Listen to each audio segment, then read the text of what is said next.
Pangbalita, una sa tamang serbisyo, DZRH. 78 taon ng paglilingkod sa pagbabalita. DZRH, subok na sa balita. DZRH, haligi ng katotohanan. DZRH, makabagong bayanihan. Serbisyong tapat sa iyo. DZRH. Miyembro ng KBP, kapisanan ng mga broadcaster ng Pilipinas. MBC Network News, broadcasting nationwide, worldwide, and netwide. From MBC Manila Broadcasting Company in Pasay City, ito ang MBC Network News. Sa headlines ng MBC Network News. Bank of the Philippine Islands na hack umano, payroll accounts nadali. Video ng pagplano ng atake sa Marawi viral sa social media. OFW sa Qatar handang ilikas sakaling lumala ang crisis sa Middle East. Pampasaherong jeep humarang at nag-counterflow sa mga sasakyan. 3 diplomat cars hinarangan ang loading and unloading area ng isang hotel, kalsada, sinakop din. Pagproseso ng mga pasaporte, asahan ng bibilis. Paanong nagsimula ang Marawi Siege? Alamin, kakaibang uri ng toothbrush na imbento. San Miguel at Ginebra, pasok na sa semifinals ng PBA Commissioner's Cup. Mark Bautista, nakaligtas sa pamamaril ng isang black guy sa Amerika. Pagsali ng Wonder Woman na si Gal Gadot sa Miss Universe, utos ng kanyang ina.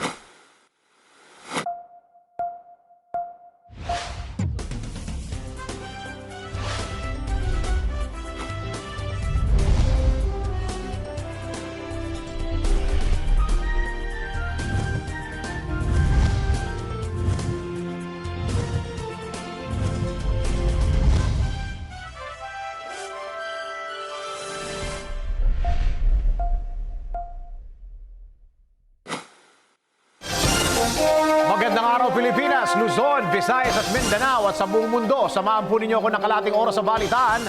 Narito ang detalye ng mga balita.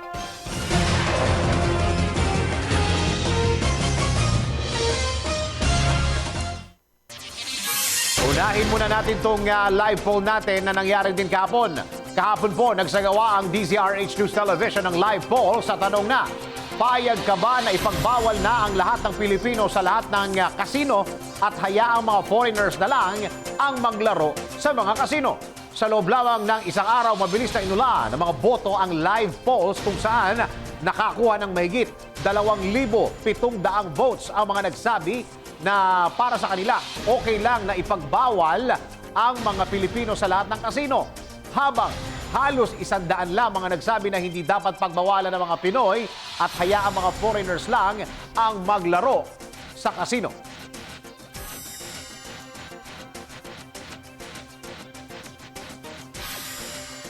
Samantala, sa isa pang live poll question sa tanong na, payag ka ba na ipagbawal ang kasino sa Pilipinas? Mabilis na umani ng votes ang mga nagsabi ng yes o tama lang na ipagbawal ang kasino sa Pilipinas sa mahigit, grabe ito, 6,200 votes. Habang mahigit 200 lamang ang nagsabi ng no o hindi dapat ipagbawal ang kasino sa Pilipinas. May mga comments nga eh. Yung daw nag-no, yung daw yung mga sugarol. Okay. Samantala, para naman sa ating ongoing live poll dito pa rin sa DZRH News Television, ang tanong ay, para sa'yo, ang loto ba ay isang sugal? At sa kasulukuyan, may papakita na ba natin yung latest na score? Makikita po ninyo sa inyong mga screens ang paggalaw ng mga boto ng mga nagsasabi na sugal ang loto. At kung ilan naman ang nagsasabi na sa kanila na hindi may konsiderang sugal ang loto. Tuloy-tuloy pa rin po ang ating botohan. Kahit may chance pa kayong para maipahayag ang inyong opinyon at makialam sa isyu ng lipunan. At sa butuhang ito, ika nga, vote wisely.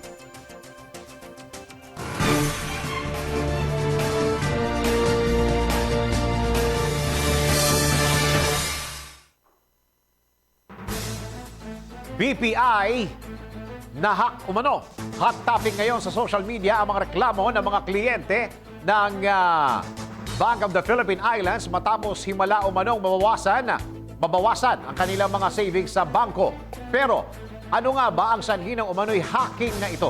Maituturing nga ba ang itong hacking o isa lamang internal problem ng bangko? Alamin po natin yan sa report ni RH48 Sheila Idubas. Inabot ng aberya ang BPI o Bank of the Philippine Islands. Nagresulta ito ng deduction sa sweldo o payroll ng mga account holders dahilan para magreklamo sila sa social media. Naglipa na ngayon ang Twitter at FB post tungkol sa nabawasan o nawala nilang pera sa BPI account. Isang alias Raymond ang nagsabi na kalahati ng kanyang savings ay nalimas. Isang Suzette Sales naman ang nagreklamo na natadtad ng unauthorized transactions ang kanyang account dahilan para mawalan siya ng malaking halaga ng pera. Samantala, paliwanag naman ng BPI management, error sa internal data processing ng BPI ang nangyari at hindi sila biktima ng hacking o anumang outside attack.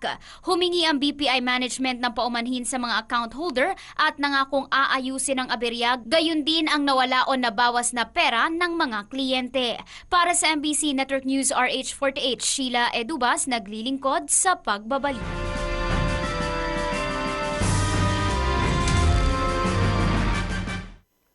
Ama ng Maute Brothers arestado. Nasa kote na ng puwersa ng pamahalaan ng ama ng Maute Brothers na nasa likod dumano ng Marawi Siege. Kung saan at paano ito nahuli ng militar, alamin natin sa report ni RH09 sa Nicasulia. Inabot ng malaking dagok ang Maute Group na aresto ng militar si Kayamora Maute, ama ng Maute Brothers, na mga utak sa likod ng Marawi Siege kasama si Isnilon Hapilon ng Abu Sayyaf. Nadakip ang matandang Maute kasama ang 4 na iba pa sa isang checkpoint sa Sirawan, Turil District sa Davao City, dakong alas 10 ng umaga kahapon. Kasama sa natiklo ang pangalawang misis nito na si Congan Alfonso Balawag, ang anak na si Norhana Balawag, manugang na si Benjarali Tingaw at ang driver na sinakyan nilang itim na Grandia van na si Aljon Salazar Ismael. Ayon kay Lieutenant Colonel Joar Herrera, spokesman ng Marawi Crisis, ang tatay ni na Abdullah at Omar Maute, leader ng grupo, ang nagbibigay ng pondo at logistical support sa operasyon ng Maute Brothers. Sinabi ni Herrera na si Kayamora Maute ay bahagi ng recruiting arm ng Maute Group at malaking kawalan ito sa mga teroristang umatake sa Marawi City. Nabatid na naka-face mask pa matandang Maute nang sitahin sa checkpoint at nang tanggalin ang takip ay ikinumpira ang mukha nito sa hawak nilang mga litrato ng pamilya Maute at dito nakita ang pagkahawig niya sa tatay ng Maute Brothers. Samantala, inamin naman ng mga naarestong rebelde na ninakaw nila sa Land Bank ang mga milyon-milyong perang nasa kote sa Marawi City habang inamin din ng Land Bank na nawalan sila ng malaking halaga. Para sa MBC Network News, RH9, Sani Casulia, naglilingkod sa pagbabalita.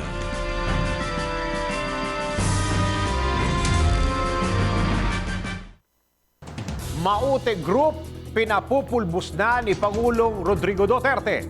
Gigil na ang Pangulong Duterte sa Maute Group. Sa katunayan, ipinag-utos na nito sa Armed Forces of the Philippines na pulbusin ang rebelding grupo. Kahit madamay pa dito ang mga hostage nito. Para sa kabuuang detalye ng report na ito, alamin natin sa report ni RH44, Vien Dacles. Muling inulit ni Pangulong Digong Duterte ang direktiba sa militar na durugin ang mga teroristang Maute sa Marawi. Sa pagharap niya sa mga miyembro ng 602nd Infantry Brigade sa North Cotabato, sinabi ng Pangulo na dapat pulbusin ang mga terorista na ang ipinaglalaban ay dayuhang ideolohiya ng ISIS. Binigyan diin ni Duterte na hindi ordinaryong criminal act ang kinakaharap ng bansa, kundi rebelyon na pinopondohan ng mga drug lord at mga terorista. Umapila rin si Digong sa mga sundalo na tapusin na ang Marawi Siege sa lalong madaling panahon. Para sa MBC Network News, RH44, Vien Dacles, naglilingkod sa Pagbabalita.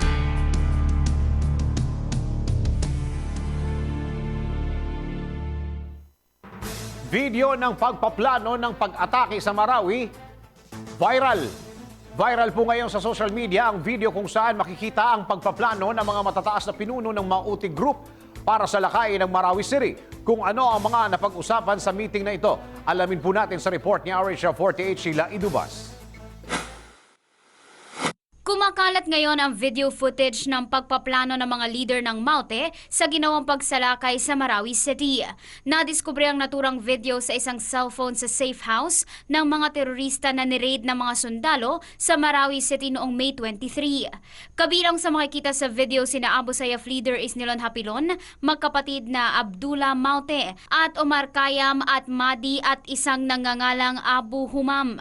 Ayon sa impormasyon, nag-uusap ng Tagalog at Maranao ang mga nasa meeting. Maririnig sa background ng video ang plano ng teroristang grupo na unahing kubkubin ang highway ng Marawi City. Kaya tayo, kahit anong gawin natin sa kanila. So, hindi tayo mag-ano, extra lang natin natin. Hindi masibasya, hindi masisap.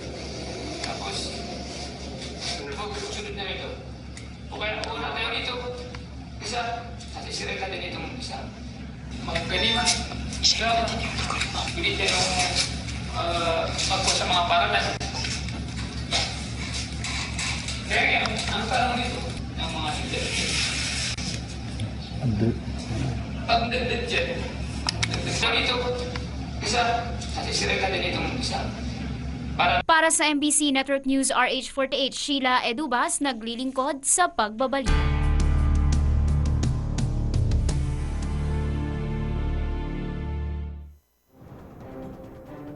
Samantala, tanggap muna tayo ng isang live report ulit all the way from Marawi.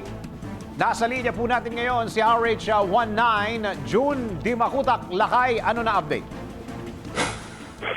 Yes, Lakay Danis, tayo ay nasa ika-16 na ng Marawi crisis. Patuloy pa rin nating sinusubaybayan from the ground, ano? At kasama natin dito si paring Raymond Dadpas.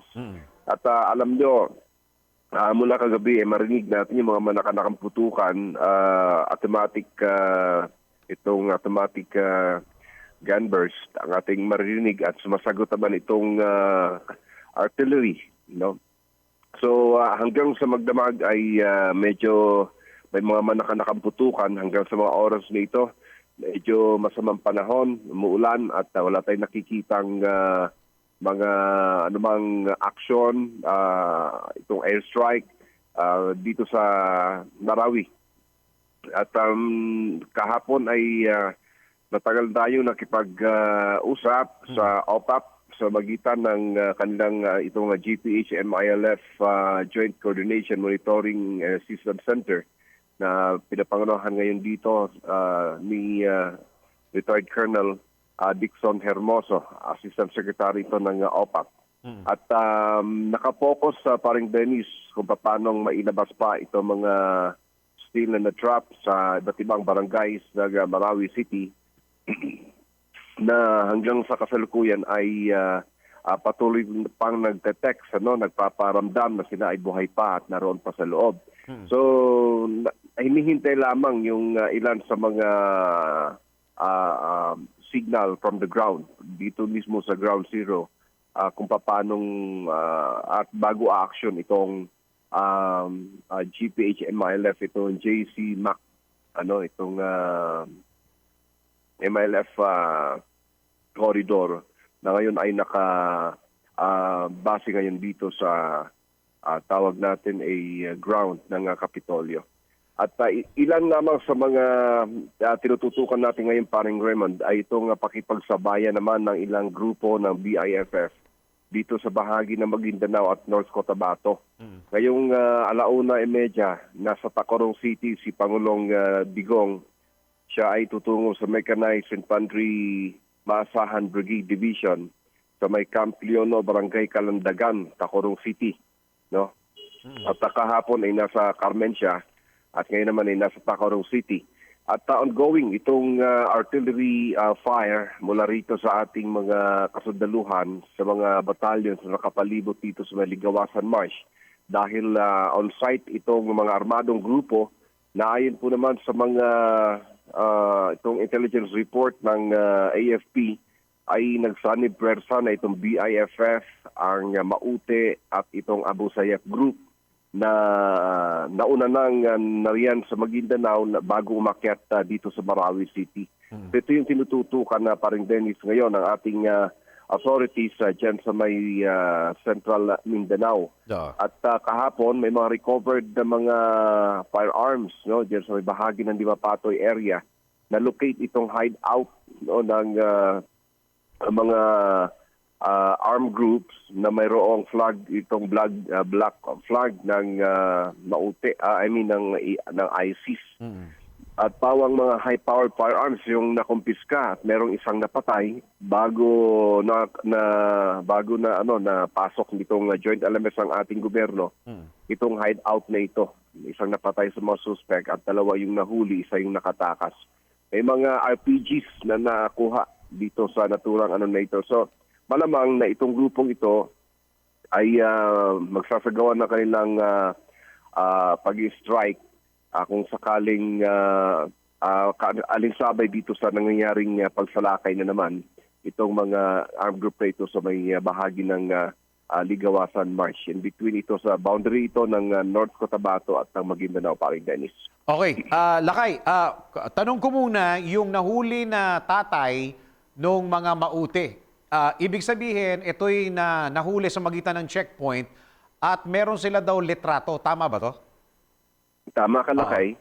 May mga litrato itong mga Mauti family na ito mula sa nanay, tatay hanggang dito sa mga anak. Okay. So nakakalungkot lamang isipin na damay-damay na ang mga pamilya rito, pati mga magulang. But talagang ito ang pinaka aksyon o opsyon ng ating mga authorities dito dahil nga sa na-locate kahapon na yung bahay na nakunan na pagkunan ng pera ay napag-alaman na pagmamay-ari nga ito ng pamilya Maute. At dito na through intelligence gathering ay napag-alaman na papasokan ng Davao itong isang van na pawang sakay ay pamilyang Maute at dito na nakilala itong tatay na mayroong larawan na hawak-hawak nitong ating mga authorities diyan sa Davao City. Nakay. Oo. Kasi kanina nagkaroon ng press con dito sa Malacanang, yung Mindanao Hour, kasama si Secretary Ernie Abella. Ang sabi ng AFP, hindi pa nila alam kung sino may-ari ng bahay, kung saan natagpuan yung mga pera. Ngayon, ang sinasabi mo, ang bahay pala ay pag-aari ng Maute. Yes, Lakay. Although ito ay mayroon pang ongoing interrogation dito sa mga nahuli, kasi yung asawa nitong asawa nitong nahuli na tatay sa Barangay Sirawan, Turil, itong checkpoint, ay na-locate na rin sa Cotabato City. Okay. Although hindi natin sinasabing sila ay mga terorista, Lakay, sila ay pawang mga suspect pa na pawang pa sila, pwede pang isalang sa proseso at masabi natin mga inosente pa, unless sila ay proven guilty by the court. Okay. So, that's okay. Okay. Yung sinasabi mong picture, so may hawak silang picture, linawin ko lang, yung pamilya lang ng Maute na picture ang hawak ng AFP. Wala nang iba. Kumbaga, gusto ko itanong kung may hawak silang picture na mga miyembro ng Maute. Meron ba? Different faces itong mga nasa wanted list na may mga kasamang larawan. Itong mga nasa Maute group, Lakay. Hindi lamang yung pamilya Maute, Lakay. So meron pa silang ibang mga picture. Membro. Kasi ang inaalala ko, kalata rin dito, Lakay. Kalata rin dito yung mga picture. Kasi ang inaalala ko, Lakay, kasi kahapon napag-usapan natin yung mga pumupunta ng Iligan at dumadaan ng checkpoint. Kasi yung iba doon, gaya nung napag-usapan natin the last, baka nagpapanggap na si Bilyan, yung pala'y umaalis na ng Iligan, ay umaalis na ng Marawi. Yes, alam niya ng ating mga otoridad. Kaya sila ay talagang napaka alerto nila sa mga checkpoints. Itong dito sa may parte ng Iligan, Marawi Iligan checkpoint, noon pa mang day 1 until now, nasa day 16 na tayo, ay talagang napaka meticuloso, napaka higpit nila. At maging itong dito sa may, ang problema lamang ito sa may Malabang side. Bago lamang kahapon kausap natin si Colonel Victor Hermoso, retired colonel, nasa OPAP ngayon, ASEC. Eh sabi niya, bago lamang sila doon nag-put up ng panibagong checkpoint talaga under 6th Infantry Battalion. Dati kasi yung pag-akit natin in day 2, at hanggang sa mga day 3, day 4, day 5, may mga checkpoints pero paunti-unti. Hindi gaanong tulad itong sa may Iligan na napakahigpit. So inasahan na marami ang nakalabas via Malabang papunta ng Central Mindanao. So ito na yung mga sightings na nakikita ngayon Lakay na kinakanyon. At bago-bago lamang kausap natin yung isang battalion commander, text natin ay mayroong mga sightings diyan sa bahagi ng Maguindanao at in between North Cotabato boundary. Okay. Isa pa, yung gusto kong puntahan yung mga natatrap sa loob ng mga bahay. Hindi ba sila nalalagay sa, kumbaga, sigurado ba tayo na yun ay mga sibilyan? Hindi naman sa pero kahit paano, mapapakinabangan yung pagdududa, Lakay, di ba? Paano sila nakakasigurado na yung mga sibilyan na yun ay natrap lang at biktima ng gera? Yes, Lakay. Meron tayong ang Crisis Management Committee Lakay ay siyang kumikilala kasi pawang taga rito ito sila eh. Taga Marawi City talaga sila. Sila yung mga kumikilala dito sa mga residenteng biktima o kung sino man yung mga membro ng Maute Group. So kilala nila, kilala nila. Kaya nga, nung Sunday, matagumpay na nakapakawala ng 136, almost 200 na mga trapped persons sa loob dahil pumasok yung adjunct ng MILF, pumasok yung umisari ng Crisis Management Committee, kausap yung umisari ng Maute. Nag-usap na magkaroon ng 4-hour ceasefire. So meaning sila sa loob na kayo nagkakakilanlan dahil sila yung mga taga rito eh. Yes. Saka malalaman mo rin pala kayo yung mga ibang mga na-trap sa loob kapag mga Bisaya. Karamihan kasi ng mga rito, yung mga Christian Bisayan dialect ay sila yung mga nagtatrabaho, mga workers, mga nagtatrabaho sa mga shop, sa mga tindahan, grocery, sa mga bahay-bahay. Kahapon may isang bahay tayong pinasok dito sa may bahagi ng Sarimanok.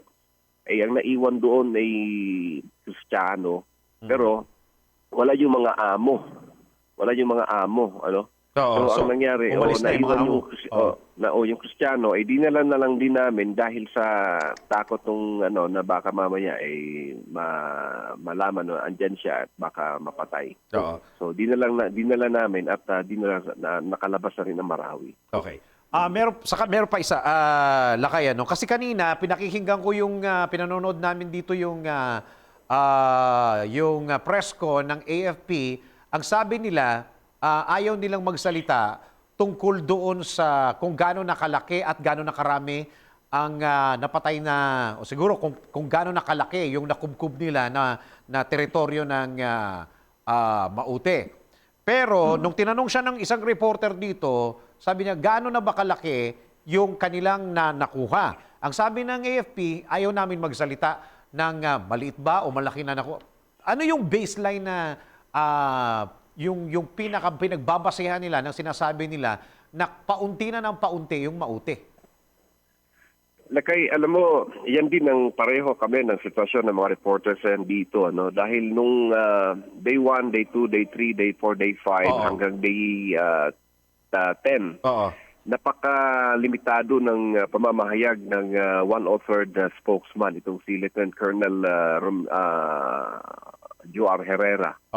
Until kahapon ay pinatawag niya, nagkaroon ng closed-door meeting ang mga media, pinatawag niya.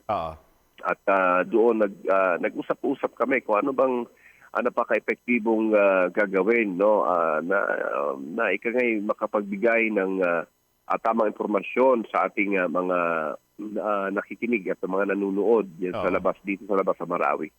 So, yung day 5 na yan, day 6 na yan, meron sila mga figures na binibigay. 61, 81, umaakyat ng ganon. But ang tanong ay parang hindi credible dahil sa wala mga dead bodies Oo, na oo. ipapakita. Oo. No, walang nakakapasok ng media sa loob. Walang talagang totally military lamang na sa loob, ano? Oo. Maliban dito sa mga ilang mga civilians na natatrap nakakalaya, nakakakuha ng picture at nakapagsasabi. Yun ang basis namin sa media. But ngayon, biglang nagbagong ihip ng hangin na medyo nakita ng military dito na napaka-epektibo ng ginagawa ng Maute Group. Ginagamit yung IC. Sila yung nagbibigay, nagpapalabas sa mga pictures. No? So, biglang naisip ng military, hindi pala natin dapat itago yung information sa media. So, yun nakahapon binatawag kami. Nagkaroon ng closed door meeting lahat ng mga media rito. Miniting ni Colonel Herrera. O ano man, no, magtulungan na tayo. So ngayon pa. So at least nakahabol pa rin sila. Ay, naku. Yes, okay. Saka hindi ko maintindihan yung closed door meeting sa media. Alam mo naman ang mga taga-media. Lakay. Kumbaga, exclusive for the media lane lakay na miniting kami ng one author, the spokesman at si Lieutenant Colonel Herrera. Okay, Lakay. Last na ito. Yung tungkol dun sa... nawala na ako. Yung tungkol sa mga cheque. Pay to cash pala lahat yun. Alam mo lakay, medyo limitado yung aming impormasyon doon. Kasi kahapon, ang cash lamang yung pinakita. Pero yung mga cheque, wala namang pinakita sa amin kahapon. Walang pinresenta sa media. Ganun ba? Kasi ang kumakalat, kaya nga, isa sa mga itatanong ko, may mga lumalabas, 20 million, 22 million, 26 million, 27 million. Ano ba talaga? Magkano ba talaga yung halaga ng cheque na yun? Yes, lakay. Walang definite figure doon. Although, kung ito ang maalala ko lang na mga sinabi, yung total ng cheque pati ng cash ay nasa mga 70 to 79 million lahat-lahat. But hindi i-presenta yung cheque sa amin. Yung cash lang na 52 million. 50 to 200. Yan, parang ganun yun. Sige, Lakay, medyo iba na ang boses mo. Mag-ingat at alagaan pa rin ang sarili. Yes, lakay. Paiba-iba kasing panahon dito, lakay. Ngayon, umuulan. Then, mainit. Na pag nasa field tayo, napakainit. At pag kagabi, napakalamig.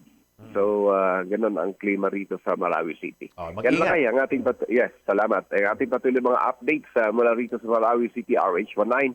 Judy Makutak, naglilingkod sa pagbabalita. Yan, mula po sa Marawi, nagbabalita ng live si RH19, June Di Makutak.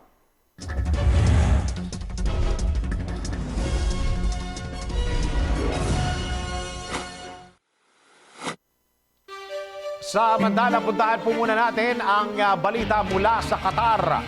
Alamin natin ang pinakabagong pangyayari sa nasabing bansa at sa kaalyado nitong bansa na Estados Unidos. Para sa detalye ng balitang yan, narito ang report ni RH48 Sheila Idubas. Tiniyak ni Labor Secretary Silvestre Bello Bebot III na handa ang gobyerno na ilikas ang mga OFW sa Qatar sakaling lumala ang sitwasyon sa nabanggit na bansa. Sinabi ng kalihim na sapat ang kasanayan ng DOLE para magsagawa ng repatriation sa mga kahalintulad na crisis. Ayon kay Bello, ang mga OFW na gustong umuwi ay sigurado makalalabas ng Qatar. Pakinggan natin ang pahayag ni Labor Secretary Silvestre Bello Bebot III. Para sa MBC Network News, RH9, Sunny Casulia, naglilingkod sa pagbabalita. Okay, yun yung report ni Sunny Casulia regarding ito sa ginagawang paghahanda ng, of course, Department of Labor para sa mga OFWs na natrap siguro sa Qatar at anong balak sa kanila. Pero yung patungkol dito sa Qatar, sa report po ni RH48 Sheila Idubas, ito po, panoorin po natin.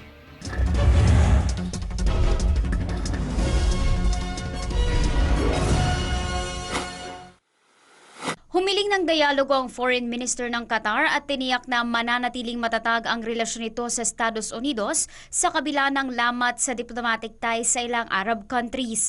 Inihayag ito ni Foreign Minister Sheikh Mohammed bin Abdul Rahman Al Thani na inere sa Doha-based satellite channel na Al Jazeera, kasabay sa kanyang panawagan para sa dialogue of openness and honesty para malutas ang krisis. Una rito pinutol ng Saudi Arabia, UAE, Bahrain, Egypt, Yemen at Maldives ang kanilang diplomatikong ugnayan sa Qatar dahil sa pagsuporta at pagpondo umano sa extremist group. Para sa MBC Network News RH48, Sheila Edubas naglilingkod sa pagbabalita. Samantala, gunman sa Resorts World Manila sangkot sa ibang krimen pa.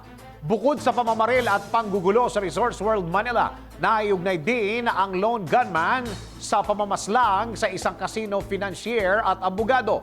Kung paano, alamin natin sa report ni RH44, Bien Dacles. Inaalam ng pulisya kung may kinalaman sa dalawang kaso ng pamamaril at pagpatay sa Maynila ang gunman sa Resorts World Manila sa Pasay City. Partikular na nire-review ng MPD Homicide Section ang CCTV camera ng pagpaslang sa isang abogado at isang dating pulis sa Paco, Maynila noong June 1. Parehong may tama ng bala sa katawan sina Attorney Elmer Mitra Jr. at dating PO1 Alvin Cruzin nang matagpuan sa loob ng BMW na unang inakala na naaksidente sa nabanggit na lugar. Ayon sa inisyal na impormasyon, namataan na lumabas ang naturang kotse ang suspect na nakasuot ng kulay dark blue na damit at may taas na 5'9". Sinabi ni Chief Inspector Romela Anicete, Chief ng MPD Homicide Division, na inaalam kung si Jesse Carlos din ang gunman sa nabanggit na krimen. Ipinahayag ng opisyal na kukuha ng DNA samples ang mga investigador mula kay Carlos upang paghambingin ang ebidensya na natipon mula sa nangyaring krimen sa Paco, Maynila, isang araw bago naganap ang trahedya sa Resorts World Manila sa Pasay. Para sa MBC Network News, RH44, Bien Dacles, naglilingkod sa pagbabalita. O ito para sa mga kabataan ngayon, lalong-lalong na doon sa mga millennials o millennials. Baka naglalaro kayo nito, yung fidget spinner. Ay nakakamatay daw yan. O ito, babala sa mga mahilig maglaro ng yung nabanggit ko na fidget spinner na yan. Nagpahayag po ang mga eksperto ng pagkabahala dahil maaari daw itong makamatay. Kung paano, alamin natin sa report ni RH44, Bien Dacles. Isang nakaalarmang paalala ang inilabas sa mga eksperto mula sa European Union sa umano'y masamang epekto ng nauuso ngayong laruan na fidget spinner sa ating kalusugan lalo na sa mga bata. Ayon sa EU, noong nakaraang linggo lamang, nasa 200,000 fidget spinners ang dumaan sa kanilang lab tests at bumagsak sa kanilang health standards. Paliwanag ng EU, lumabas sa kanilang pag-aaral na naglalaman ng sobrang taas na mercury at lead content ang nasabing laruan na higit na mataas mula sa kanilang pinapayagan. Dagdag pa ng EU, ang mataas na lead at mercury content sa anumang laruan kapag naisubo ng bata ay maaaring magdulot ng problema sa disposisyon ng utak ng isang individual na maaaring magresulta pa sa pagkamatay nito. Para sa MBC Network News, RH44, Bien Dacles, naglilingkod sa pagbabalita.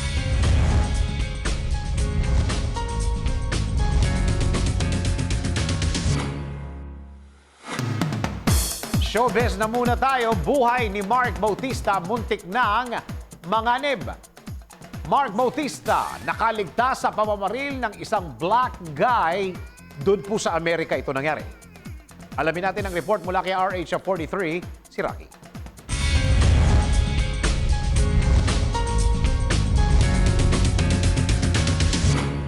Sobra ang pasasalamat ni Mark Bautista na buhay pa siya matapos na makaligtas sa pamamaril ng isang black guy sa Seattle, Washington, USA.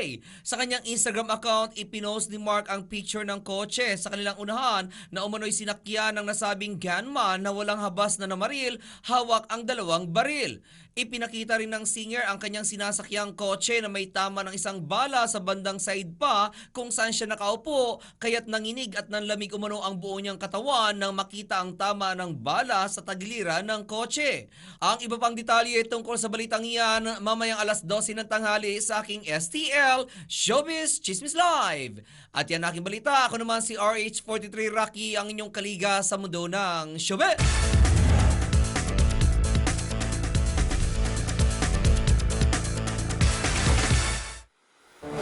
Eto na naman sila, umarangkada na naman sila ang mga hari ng kalsada. Isang pasaway na jeep na naman na naghari-harian sa viral video na ito. Ito'y matapos na walang pakundangang nag-counterflow at lumamang pa ng isang lane. May iwas lamang niya ang sarili niya sa mabigat na traffic. Tingnan mabuti ang kanyang ginawa. Ito, narito ang report ni RH44 Bien Dacles.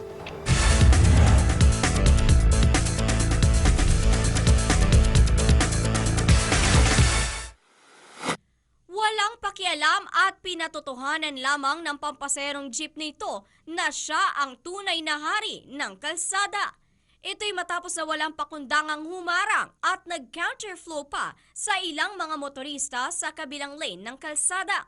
Bagamat naiharang na ng driver ang kanyang sasakyan sa daraanan sana ng naturang jeep na may rutang Quiapo-Vito Cruz, hindi pa rin ito nagpatinag at itinuloy pa rin ang pag-counterflow, kung saan sinakop pa nito ang hanggang sa 2 lanes ng naturang sasakyan. Umani naman ang pambabash mula sa mga netizen ang naturang jeep dahil sa ginawa nito. Para sa MBC Network News, RH44, Bien Dacles, naglilingkod sa pagbabalita. Bale, 2 lanes. Yung una, counter. Tapos, tapang. Ito ang tinatawag na power tripping. Ito ang malinaw na indikasyon ng paggamit sa kapangyarihan upang maging kumbinyente ang kanilang buhay. Ngunit perwisyo naman para sa mga nakararami. Panooring mabuti ang example sa report nito. Nagbabalik si RH44 Bien Dacles.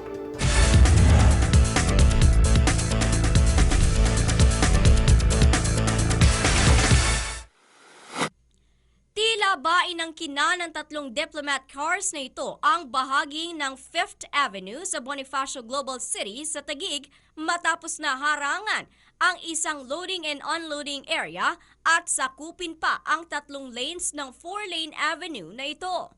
Makikita sa viral na larawan na kapwa mayroong plate numbers na indikasyon na ito ay gamit ng isang diplomat o foreign ambassadors. Ang nakadidismaya pa umano sa nasabing eksena sa halip na pagsabihan o sawayin ng mga gwardya ng isang kilalang hotel ang pagkakaparada ng nasabing mga sasakyan, nakipagkwentuhan lamang ang mga ito sa mga drivers ng naturang sasakyan. Di alintana ang laking perwisyo na idinulot ng mga ito sa iba pang dumaraang mga motorista. Samantala, umani naman ng negatibong reaksyon ang nasabing larawan. Para sa MBC Network News, RH44, Bien Dacles, naglilingkod sa pagbabalita.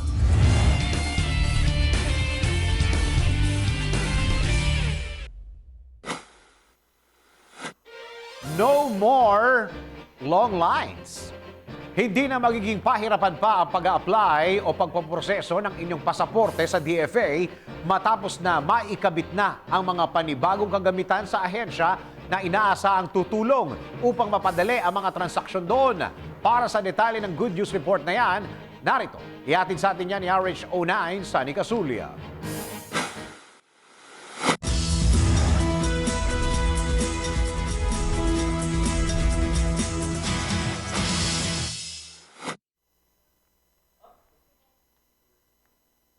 Samantala, paano nagsimula ang Marawi Siege?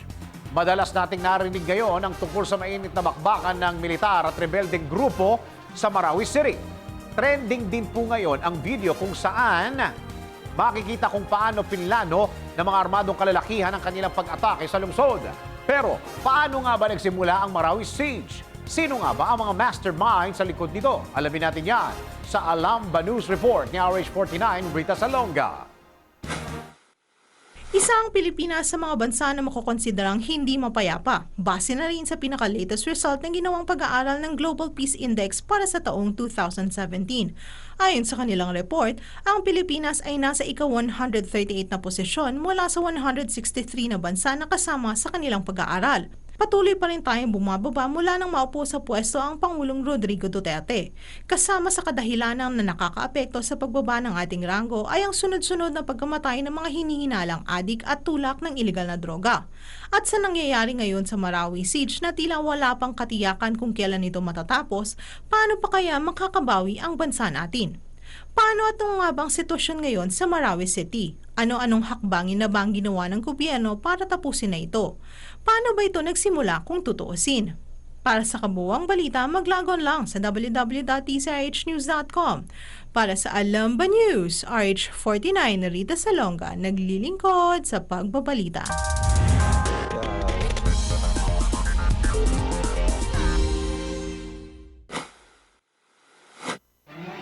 Good news po para sa mga mami.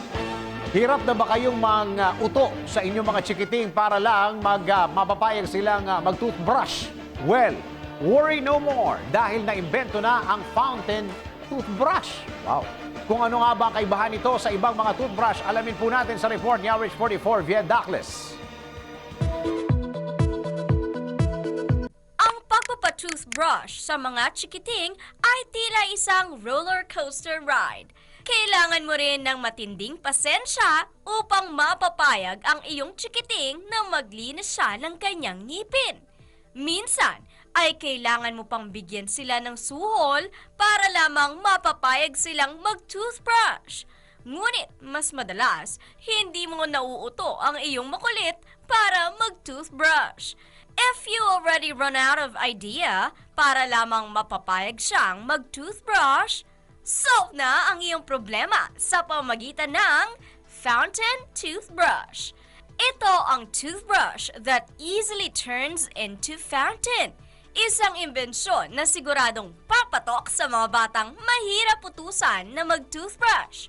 Sa pamamagitan ng fountain toothbrush, maiingganyo na ang mga bata na mag-toothbrush dahil nakakawili itong gamitin. And of course, hindi lamang ito para sa mga bagets, kundi maaari ring gamitin ng kahit na sino. Meron itong maliit na funnel upang gawing fountain ang running water, kaya't hindi mo na kailangang yumuko at sahurin ng iyong kamay ang running water upang makapagbanlaw ka lamang after you brush your teeth. Sa fountain toothbrush, there's always a fun and easy way to brush and rinse your teeth. At yan ang ating Discovery, RH44, Vien Douglas, naglilingkod sa pagbabalita.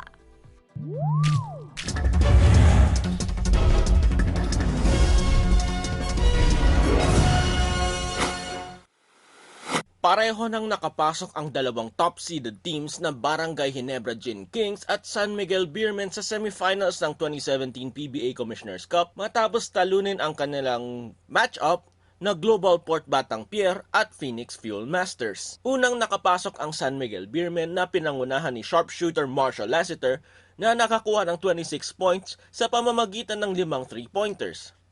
Backcourt ng Beermen ang nagpapanalo sa laro, lalo na at naka-zone defense ang Fuel Masters sa karamihan nito. Dahil sa depensang binigay ng Phoenix, 20 points rin ang inambag ni Alex Cabagnot. Samantala, leading scorer naman ng Phoenix ang kanilang import na si Jamil McKay na nagbigay ng 20 points at 13 rebounds. Nagtapos ang laro sa score na 115-96. Sa laro naman ng Ginebra, nagkaroon muli ng malaking laro si Ginebra import Justin Brownlee na nagbigay ng 39 points at 9 rebounds para sa Barangay Ginebra. Leading scorer naman ng Global Port si Terence Romeo na gumawa ng 22 points pero na-eject sa laro dahil sa panununtok kay LA Tenorio. Natapos ang laro sa score na 96-85. At yan ang ating balitang pampalakasan para sa Game Now. Ako si Toby Pavon.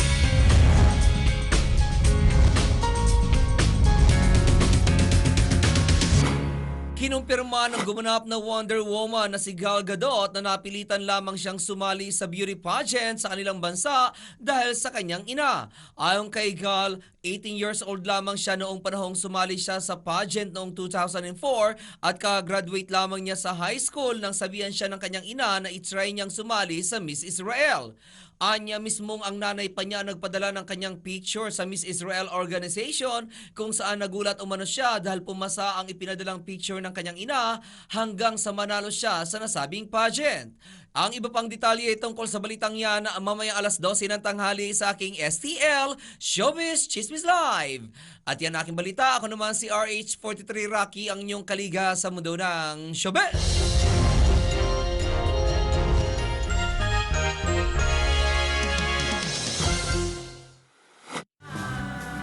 At para po sa lagay ng ating panahon, bahagyang kumulimlim ang ating panahon. Kaninang umaga, uulan ba mamaya? Alamin po natin ang latest weather situation sa buong kapuluan mula kay Amor Laros. Straight from Panahon TV. Amor?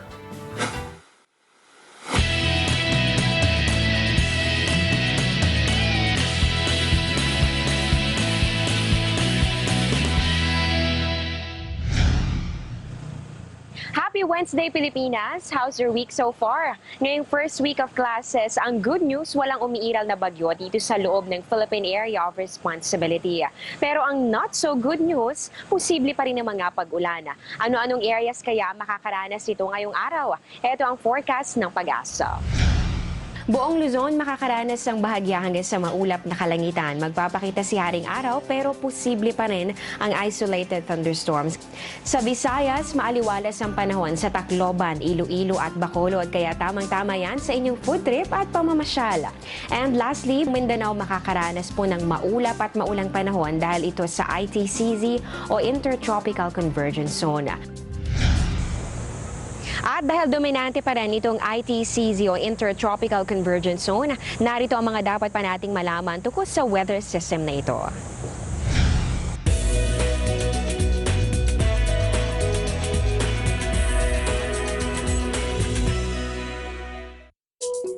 Ang ITCZ o Intertropical Convergence Zone ay isang imaginary line kung saan nagsasalubong ang dalawang magkaibang hangin. Ang isa nagmumula sa Northern Hemisphere at yung isa naman mula sa Southern Hemisphere. Dahil dito, nabubuo ang makakapal na ulap na nagdudulot ng malalakas sa pag-ulan at pagkidlat pagkulog. Kapag nagtuloy-tuloy ang pag-ulan, maaaring maranasan ang pagbaha sa mabababang lugar o pagguho ng lupa sa mga bulubunduking lugar. Ang ITCZ ay tinatawag ding breeding ground of low pressure area. Ibig sabihin, dito kadalasang nabubuo ang sama ng panahon o weather disturbance.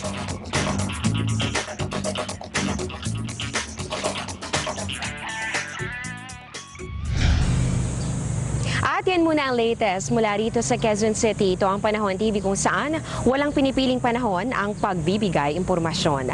Ako po ang inyong weather lover, Amor La Rosa. Back to studio. Ang bahaging ito ay hatid sa inyo ng Air 21. Sagot ko, padala mo.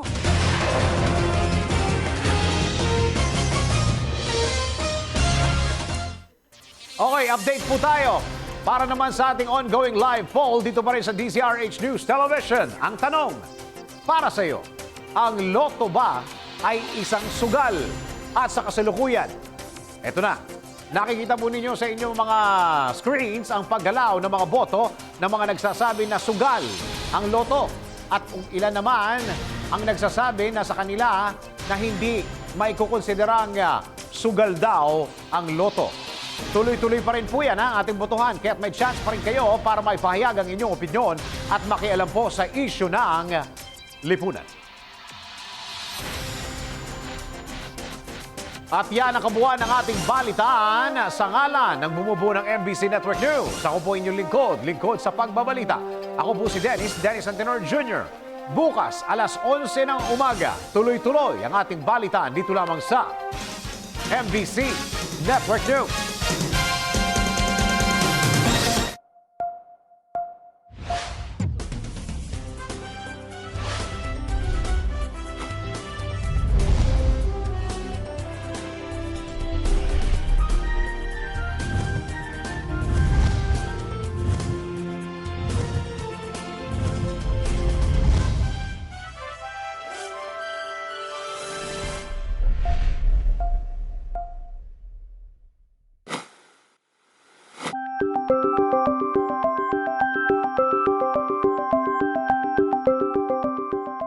Bonding with the family pag may time. Try ng bagong recipe pag may time. Business pag may time. Dahil ang may pride, may time. Pride Power Wash. Tama sa washing machine. Tama sa mancha. Kasi may stain away formula, di ka kusot ng kusot. Tama ang bula, di ka banlaw ng banlaw. Tama sa motor, dahil walang chalk na pwedeng magbara. Pride Power Wash. Tama sa washing machine. Update pag may time. All you need is Pride. ACS. Loyal ka ba sa toothpaste mo? Sa blind toothpaste test, malalaman. Excuse me, anong toothpaste ang ginamit niyo? Eddie, yung lagi ko ring gamit. Unique pala. Mali tayo. Ayon sa research, 6 out of 10 Filipinos nagkamali din. Parehong nabibigay ng maximum fluoride protection, fresh breath, healthy gums at approved ng Philippine Dental Association. Parang toothpaste ko. Pero ang unique, mas affordable ang presyo. Mali na naman tayo. Dahil hindi unique ang toothpaste mo, try mo po. Unique, it's your toothpaste at your price.